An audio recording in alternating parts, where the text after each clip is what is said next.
You're listening to the Jan Price Show, all about movies, and today my guest is award-winning documentary filmmaker Pat McGee, and we're going to be talking about his new documentary, From the Hood to the Holler. Welcome to the show, Pat.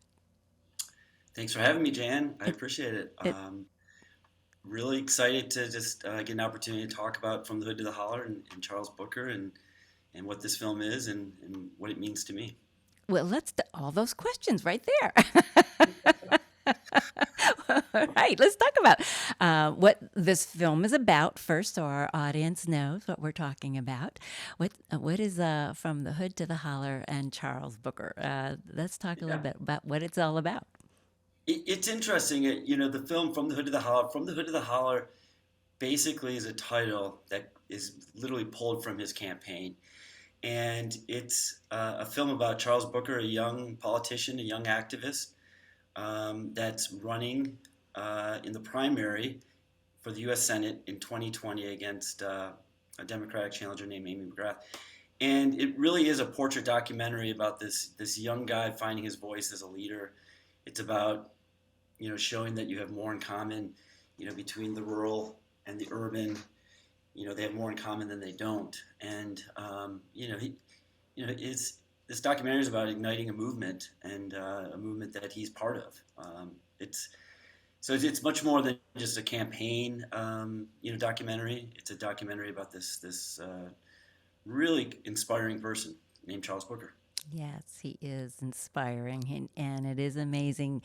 Tell us about the title, From the Hood to the Holler, because I'm not sure a lot of people would understand what the holler is. Sure, it's a good question. A lot of people don't understand what a holler is. I mean, the hood represents, at least in Charles Booker's mind, West Louisville, where he grew up. It's an inner city area where he grew up. Uh, you know, challenging, socioeconomically deprived. And then you have the holler, which is parts of Appalachia, and again, socioeconomically challenged. Um, for the most part, very white, and and basically, it's his cry to unite both these parts of Kentucky together to show that they have more in common than they don't, and that's what's so exciting. I mean, you look at some of these races for politics, and it really becomes us versus them, and it becomes very divisive. And I think his message is just inspiring. It's like I mean, I think when I was on the trail with him, you could see a lot of people that had voted for Rand Paul, for Mitch McConnell, for all sorts of people, and they just connected with him because they could see that he's speaking truth over power, and truth to power, and they need someone that's going to go to work for them, and I think it's a big sea change that's happening there in Kentucky right now. Thank goodness. We can only hope. We can only hope. It's interesting because, as you say in this documentary, that Mitch McConnell is one of the most powerful politicians that we have right now, and yet Kentucky is one of the most poor states that we have, that they're not getting the things that they need. And I think that's why Charles Booker's message was so powerful, because he unites whites as well as blacks. This message is a uniting message. It's not a divisive message at all. And I think that was what was so appealing about this documentary, watching people who perhaps in the past have voted for McConnell and the other one. We Yeah, don't even want to mention his name. it's a really good point. I mean, you're spot on. I mean, you have Charles Booker crisscrossing the state, and he's literally finding people that feel like their voice is that they're invisible, that their voice isn't being heard. And to your point, you have this guy Mitch McConnell, who's one of the most powerful people, not just in the state but in the country, and you're not seeing their state being prioritized. You're seeing a lack of funds in education and health, and environment, and all things that matter to everybody. And so it's like I think you know, for for Charles and his campaign, and I can't speak for his campaign. I'm not part of his campaign, but as a storyteller and someone that was with him, in some of these places, it's like it was connecting with people. Mm-hmm. They saw it.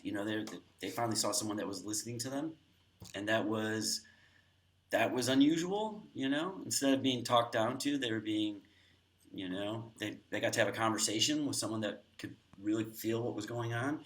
And I think that's what's so important about the film is that it's not speaking at you, but it's creating a conversation, and that's what Charles does. And I think that's a tribute to you know um, really to Charles letting us follow him and just kind of we're just telling him, we're just capturing it. You know what I mean? It's like how thrilling is that it doesn't take that you get to capture this amazing voice in an important time in our history.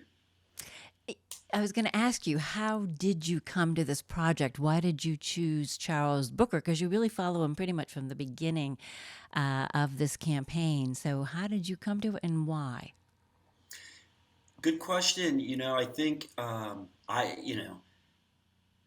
been asked this question a few times, and it's always interesting. I mean, I saw a video of him online that was probably a couple minutes long. I was inspired. I just sometimes you follow your heart, and my heart led me to Kentucky on a bus with Charles, and I'm forever grateful for it because it was an amazing experience. And that experience is based on trust. I mean, you literally look at someone that had everything to lose, not a lot to gain, by letting someone come in and have the opportunity to capture someone. When Charles laying everything on the line, he basically opened the door to someone that he doesn't know. And I've said this in the past, it's like that means a lot. And it's like I instantly was attracted to his openness and his trust, because we don't have a lot of people like that. I think people are becoming so cynical and jaded, that it's refreshing to meet someone like that that's trying to achieve such an important role. But to your question, I saw this little video. I reached out to him. Someone from the campaign called me back. Sure, come on out, jump on the bus. And then thankfully, my wife said yes, and was very supportive. And I have a really awesome group of talented filmmakers that I've been making films with and other documentary projects for a number of years. And Greg Taylor went out in the field with me, the DP, and then we had Adam Lincoln out and Terry, just really talented filmmakers, produce and edit. And those are people that, as what your podcast and your show is all about. It's about independent filmmaking, and, Right. and we did this because we wanted to and we had to, and it wasn't for the money. Clearly, because there is no money. Fortunately. I was going to ask you, how do you make your money when you're doing all of these documentaries? um, what's that term? Beg, borrow, lie? No, you don't lie. Just beg and borrow. No. Yeah, no. So we basically we are very blessed and fortunate to work in this full time. So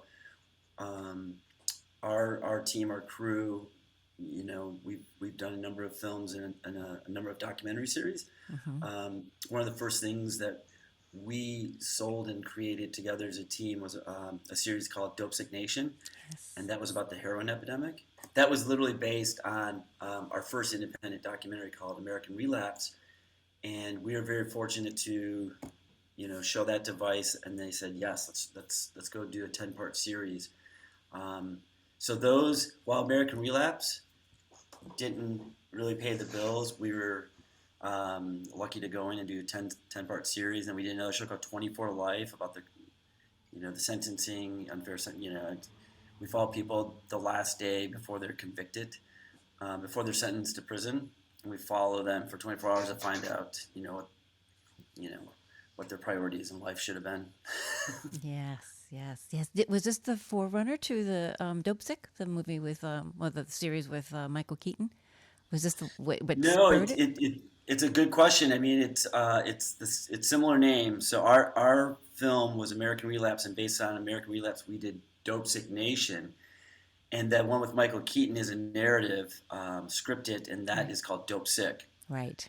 So in some small way, maybe we inspired them, but that was a great show too. Yes, it was a wonderful show. A really wonderful show. It, Yeah. but I do have to say, it's great writing and great acting. But when you Yes. watch Dopesick Nation, it's a little different because we're watching this unfold in real time, and while Dopesick could be based on some real stories, we were capturing the real thing, and that was absolutely tragic and heartbreaking. But it was definitely a story that we felt that needed to be told, and again, people trusted us to get in there and capture them in some of the worst time in their lives. But I think even some of these people in the throes of their addiction, um, they were still able to kind of believe like maybe they could share their story with others and it could be helpful. And I think most documentary filmmakers and storytellers, like that's the goal, right? It's Right. like the goal is to maybe affect someone's life in a positive way. Um, that's the big ticket. That's our reward. Right. That's Right. our payment. Yeah, yeah, yeah, exactly, exactly. And hopefully that because of the Dope Sick, starring Michael Keaton, that it draws people to go to look at your documentary. Dope Yeah. Sick Nation, because they are, they do complement each other. They're very, they do. So I'm doing, it's, I think it's National Mental Health, or I don't know, drug awareness coming up in September. Is that what we've got? Anyhow, I'm doing an interview with another documentary filmmaker called My American Life, and it's along the same lines, Oh, too. wow. Or My American Family. I'm sorry, My American Family, Great. and following a family that are addicted. So I was very drawn to that also. So yeah, it seems to. Is that a current series or is it a film that's coming It's out? a film. It's a documentary that's coming out, My American Family. So I'll be doing that later in September. I'm sure it'll be amazing. I mean, I think the most important thing is for a lot of these projects, the way that we like to um, attack them is like literally like we want to put a face on it. We want to really kind of put a face, and that I think is the best way to kind of really touch on the inhumane conditions that people suffer. It gives us a chance to relate. I think some of these, there's a lot of documentaries that are also good, but they're basically very like factual, like driven by stats, and those are important too. But Mm-hmm. I feel like when you can tell the story and you can learn about the people and you can relate to them in some capacity, that's really key for the storytelling that we like to do. Right. And that's what moves. You're right. That's what moves people when you put a face on it. So to go back from the hood to the holler. So Charles Booker. I mean, there's a lot of drama in this too, which was great. It was a little nail biter, towards the end there. So let's talk a bit about that, and how you felt about that. Do you know what I'm talking about? The election night. Election Yeah, night, uh, what was transpiring on election night. And yeah, let's just talk about that. yeah, I love talking about that because literally, again, it's like there's so many different elements of this film that make it fascinating to watch. Whether it's a portrait doc, whether it's an activist, or it's a political thriller. And Mm-hmm. I mean, being in that room and watching that unfold in real time, and to see how it's edited and put together because there's so much that happened. There's so much that happened, and the emotion, that you see in the film is so true to. I mean, people have talked about that scene so many times to me after they've seen it in the film festival circuit and how it's kind of like, what was it like in there? I'm like, well, you saw it, and it's I mean, literally, they thought they had won the election. I mean, think about that. This is the roller coaster. This is the end. This is the night that they've been working for the last year, and they're saying that there's a 75% chance that more than likely, more than a 75% chance that he's going to win. And Charles, without giving too much away, but I mean, look, we know he didn't win the race, but I mean, he was so composed. I Mm-hmm. mean, he just took it in because he knew even if he did win that was just the beginning. There's so much more work to do. And again, it just shows you that critical moment. He was already thinking about so much more and I just, you know, I was blown away. I mean, it just tells you about the character he is. He knows that it's not about that one little moment. It's about something bigger. And that's the kind of person that you want leading. Right. And what a great, team he had surrounded, These people, again, it's it's like putting together, making a film, like an independent film, right? It's like not like Dopesick with Michael Keaton, but, it's like making an independent film. You need to be surrounded by people that you love and that you care about and that care deeply about each other, and that's the kind of team that he assembled, and you could see it and you can feel it, and it really is it's exciting. It was exciting. He came out of nowhere basically though. And he was up against big money because Amy McGrath, who did well, who won the primary, unfortunately did not win the election, but she had a lot of money behind her, and he didn't. But he slowly, because of his grassroots effort, was able to Hmm. overcome some of those things. Let's talk about that journey, because that's pretty amazing in itself too. That he came out of nowhere, didn't have any money, and then he came as far as he did with that. Yeah, it's a really good point, and I think it's a tribute to the people that are around him. It's about him seizing opportunities and just being a Kentuckian and not a politician. When the tragedy um, involving Breonna Taylor happened, he didn't, stay home, and he went into the streets and marched in support of what was going on because he needed to. And so I think, that really kind of like you could see this groundswell of support that people just needed a leader at that time, and he was giving them a voice. He was uplifting their you know their thoughts, and it was amazing to see it be that close. I mean, look, I think she raised like over $50 million, $50 million, um, and to come that close. And as we know in the film, there were so many votes that never got to be cast because they had one polling place for over 700,000 people in Jefferson County. 700,000 people in one polling place.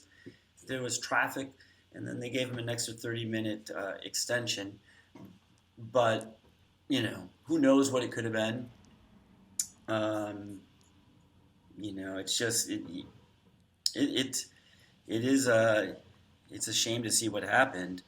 But then again, you see Charles taking the high road and not contesting and dragging this into court when he knew like it was just a victim of circumstances, and Mm-hmm. but that wasn't the right thing to do at the time. The right thing to do was get behind Amy McGrath and support her. Um, we need people like that aren't selfish. Right. That it wasn't about him. It was about this bigger thing and a bigger idea and launching a movement. And you look about the person that he's running against right now, and this guy named Senator Rand Paul, and he really is the exact opposite. I mean, this guy's in it for himself. He's selfish. He's a narcissist, and you know, it couldn't be any more. Uh, Diametrically opposed. yeah, thank you. That's what I'm looking for. Thank you. It's like, what's that mean? What is that? It's like this. Not connected at all. Don't connect the dots. Yeah. Oh gosh. Um, what?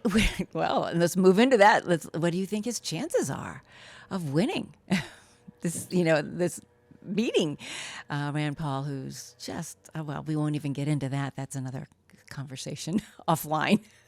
Yeah, I think he has a great chance. I think, look, you just mentioned it. Nobody thought he had a chance against Amy McGrath. He closed the gap so quickly, caught fire, and people saw who he was. I think that's happening now, and I honestly don't. I don't think people are necessarily. I don't want to speak for anyone other than myself and just my opinion for Right. whatever that's worth. But it's like literally, it's like I don't think they're taking him serious, and he's going all over the state. He's doing the same thing, but they know him a little more now. Mm-hmm. And I mean, you're literally running against this guy named Rand Paul. And the whole thing about Rand Paul, in my opinion, is that here's this guy that's based his whole life on being a libertarian. Government can't interfere. Less government, and his whole character, you know, without getting into the abortion issue, literally, he's basically trying to tell people how the government should control their body. Now, whether you're for abortion or against abortion, it doesn't matter. It's just basically pointing out the fact that his whole ideology of what he says he is, less government, is a fraud. Yeah. And so, let's just vote on just the basic, principle of character. He's a fraud because he literally says less government, and then you have him now saying we need to mandate and control a person's body. I mean, that to me is like, that's the telltale. That's where it's like, if I was on either side of the aisle, independent, Republican, Democrat, whatever you want to call me, I would say the light would go off, and I would say, you know what? I don't believe this guy. I don't believe in his character. I think he's a fraud, and it's all about him. So, I mean, I think right in that instance, I think that's attractive to the people of Kentucky. It's attractive to the people of all of our country. And, I mean, he's literally bringing, he's highlighting how much in common the people of Kentucky have, instead of these other people that are trying to, like, sow discord all across the state, Right. I mean, we don't need that right now, we need to be a country of healing, and we need to be a country of, like, coming together to get things done. So that's exciting. I mean, I think he has a good shot, and I think he's going to surprise a lot of people. What I really want to happen is I hope they get a chance to debate, and then we can listen to that and be fully entertained. Yeah. Have you thought about going back and following this campaign as a follow-up? Yes, I would like to, and it's, especially, perhaps the last week, I definitely want to be there on the trail, capturing his story, because it continues. I mean, look, when we started to tell that story, we never had thought that far ahead. And as you saw in the film, kept going, and they did a rally, and then he's telling his family he's going to run. We never thought that far down the line. And we decided to stick with it because we thought it was a really powerful story. Mm-hmm. And again, this time, I want to get back out there. But at the end of the day, it's like, we also have to get to work. We have to pay some bills too. You what? You have to pay some bills, yeah. We have to pay some bills. Yeah, I agree. All do, yeah. You know how it works. I mean, it's like everything. These passion projects are expensive. Yes, they are. Yes, they are. No question about that, for sure. Having said that, I mean, hopefully we'll just say our prayers and cross our fingers that he does. I think this midterm is going to be a very interesting this time around, and because of the abortion issue, I think that is bringing a lot more people out that may not have been brought out, and I think that this particular party underestimated underestimated what most Americans feel, whether, no matter what their color or race, gender or whatever.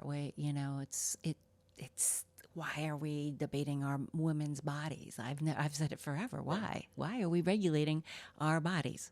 It's nobody's business what we do with, It's amazing. It just is. You saw the courage and the strength of the voters in Kansas come out and fully make a statement, and I think that just kind of ricocheted across the country.